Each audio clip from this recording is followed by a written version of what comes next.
Kierkegaard is a man of great relevance for this time. Life can only be understood backwards, but it must be lived forwards.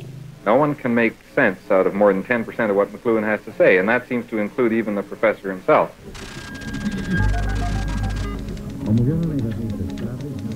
If I were to trust the observations of my critics, I would despond and despair to the point of cutting my throat.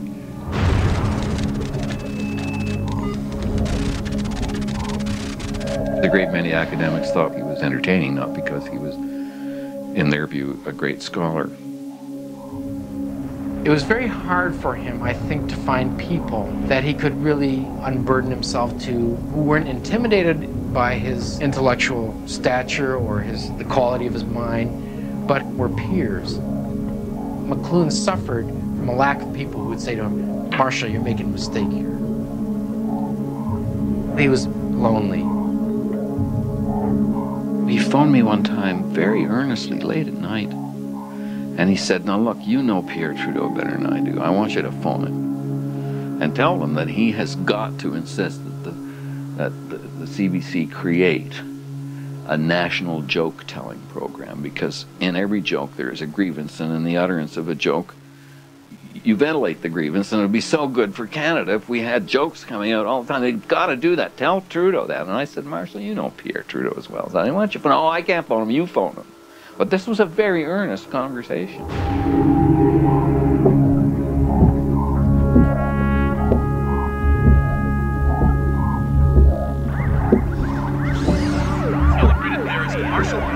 Marshal Mcluhan was rushed to hospital today in New York City for emergency brain surgery.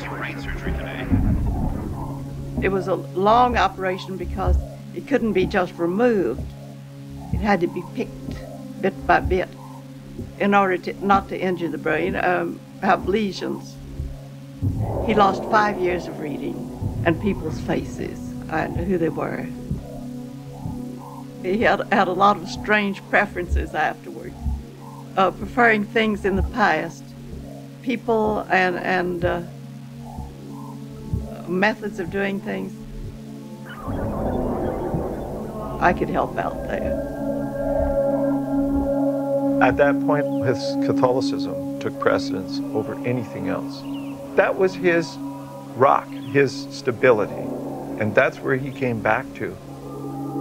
Not on the surface, deep down inside, it was the #1 priority.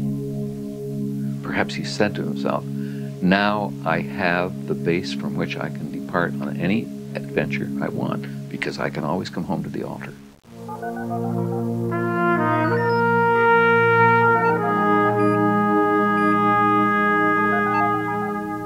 Marshal leaned towards coming back to Canada. After all, he was Canadian. So Claude set to work, and he dangled a carrot in front of the donkey's nose. And so, what if I give you your own center? U of T President Claude Bissell announced a new School of Graduate Studies. Mcluhan is in the news again. Critics resist giving the center degree-granting status. Critics resist giving the center degree-granting status. U of T granted him very little acknowledgement, and that very grudgingly. I mean, that was my perception as one of the kids, and it was the source of a lot of pain. In the 70s, there's no longer a kind of apocalyptic feeling in the air that there was in the, say, 1966, 67. There's less of an appetite for Mcluhan. At the same time, his health is iffy. His intellect is still as sharp as it ever was, but his resilience is gone. He's physically depleted, emotionally depleted. Mcluhan, in some ways, is a comet that suddenly ascends, burns so brightly against the background of society, and then seems to burn out. People seem to rapidly lose interest in him. Suddenly, he's no longer such an object of curiosity.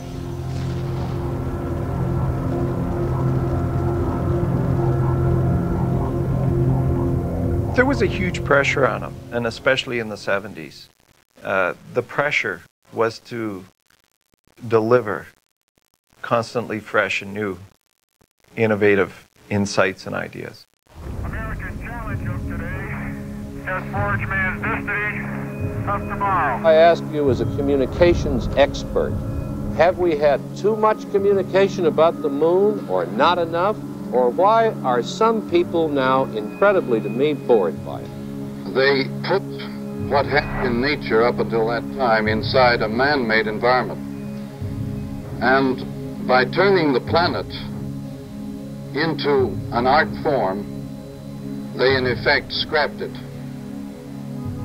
I have a feeling, Dr. Mcluhan, that you're getting some kind of point across down there.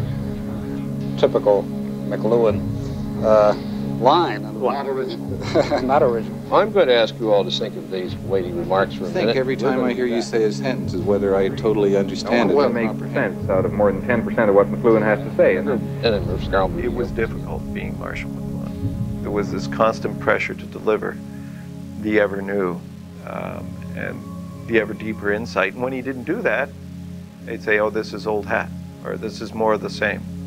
Academics need fame. They tend to talk as if they disdain it, but Marshall really did pretty badly.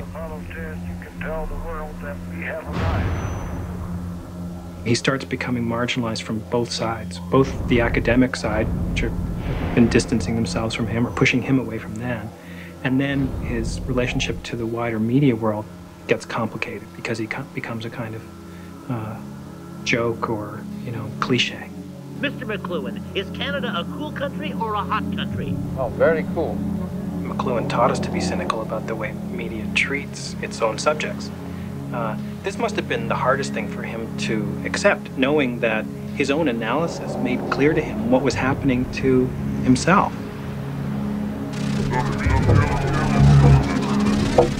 He, more than anybody, could see clearly the trajectory that he was on.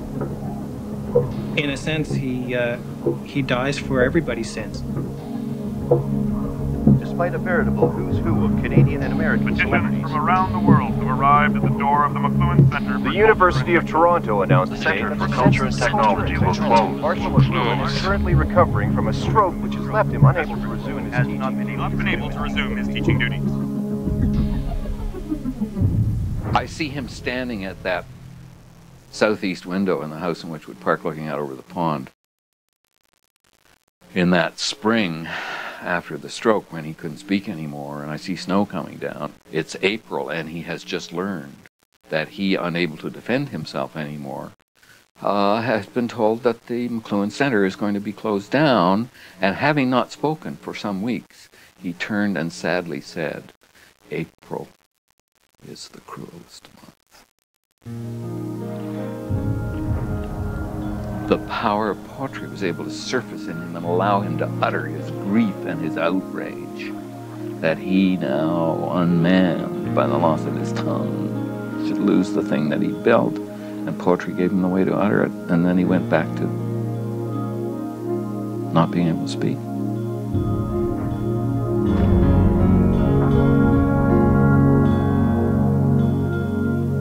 It wasn't until he couldn't speak as sharply or as quickly that we became close. He became a very much more emotional person. There's this difference between who the person is and who the persona is that's out there. People didn't treat you like an individual. One day they loved you, next day they hated you. So you got rather protective of your family and the price that went with it. The private person is always the private person, and I think that's what freed him in the sense that he had a public persona. An actor, in a way. His mother was an actress. There was the actor that could go home and be a private person. So it consumes its victims, ultimately. In the news today, media guru Marshal Mcluhan died at the age of 68 in his home in Toronto's Witchwood Park. Known to some as the Oracle of the Electric Age. Suffering from a series of strokes. A great theorist, a colorful career.